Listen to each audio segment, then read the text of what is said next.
کی تقریب افتتاحی تقریب ہے جو رکنیت سازی مہم کے سلسلے میں سن 2024 کی رکنیت سازی کے سلسلے میں آج کی افتتاحی تقریب، اس کا مقصد جو بالائی جماعت نے بتایا ہے وہ کہ مرکزی مقام پہ تقریب کا انعقاد کیا جائے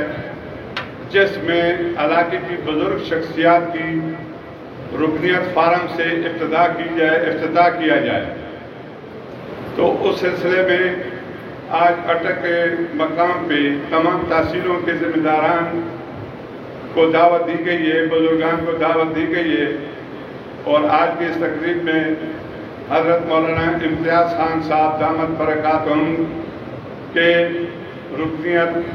فرض کے بعد، افتتاح کے بعد انشاءاللہ پورے ضلع میں رکنیت سازی کی مہم انشاءاللہ شروع ہو جائے گی۔ تو میں اب اس کے بعد جمعیت علماء اسلام کے اغراض و مقاصد مختصر آپ کے سامنے پیش کرتا ہوں کہ برصغیر پاک و ہند کی تقسیم کے بعد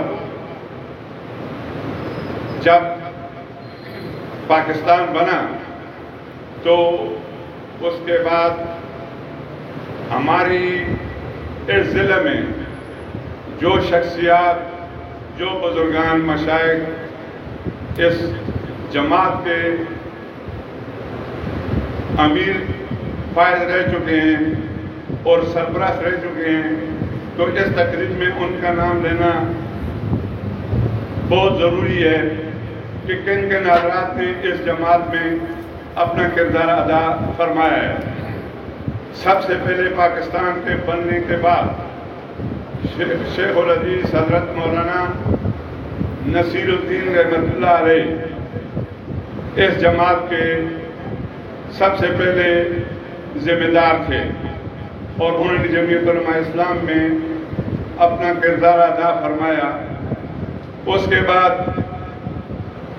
حضرت مولانا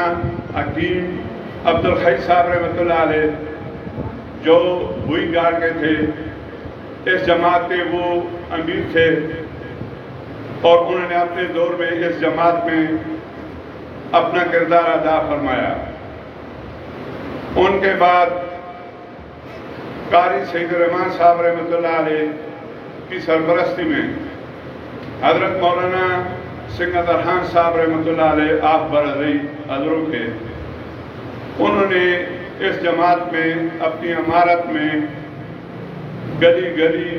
گاؤں گاؤں سائیکل پہ جا کر اس جماعت کے لیے خدمات سر انجام دی۔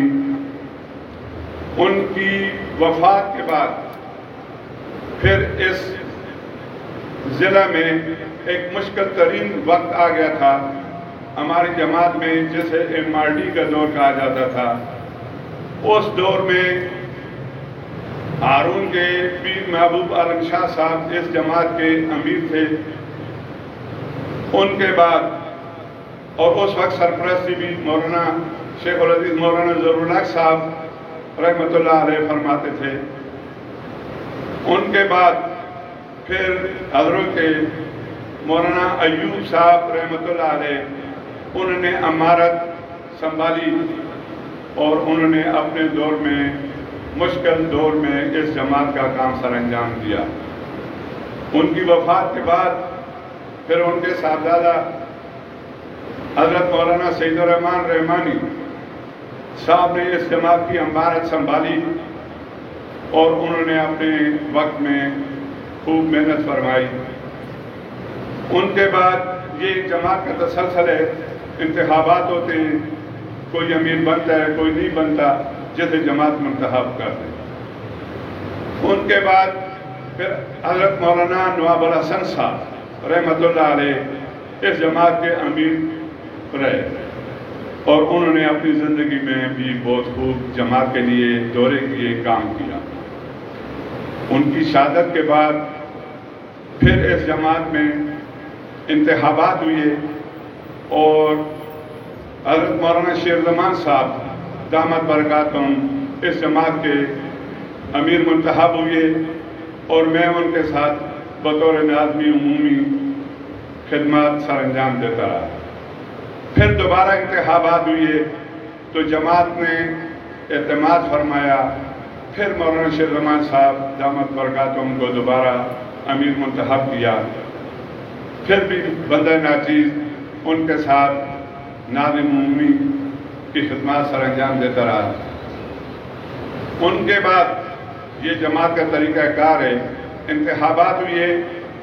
تو مولانا مفتی تاج الدین صاحب دامت برکاتہم اس جماعت کے امیر منتخب ہوئے،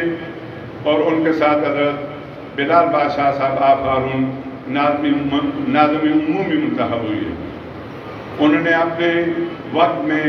بہت خوب محنت فرمائی اور جماعت کے لیے مختلف تحصیلوں کے اور دیہات کے دورے فرمائے۔ اب نیا سلسلہ شروع ہو گیا، اب نئی رکن سازی شروع گئی، جو رکن سازی ہماری لیٹ ہو گئی، اور ابھی 2024 کی رکن سازی کا افتتاح ہو رہا ہے۔ انشاءاللہ تعالیٰ اس کے بعد ہماری جماعت کا سلسلہ شروع ہو جائے گا۔ تحصیلوں کے نظامات کو ہم نے پروگرام دے دیا ہے، انشاءاللہ اس پروگرام کے تحت وہ اپنی محنت فرمائیں گے۔ بس یہی میری بات تھی، میں اسی پہ اکتفا کرتا ہوں۔ ایک بات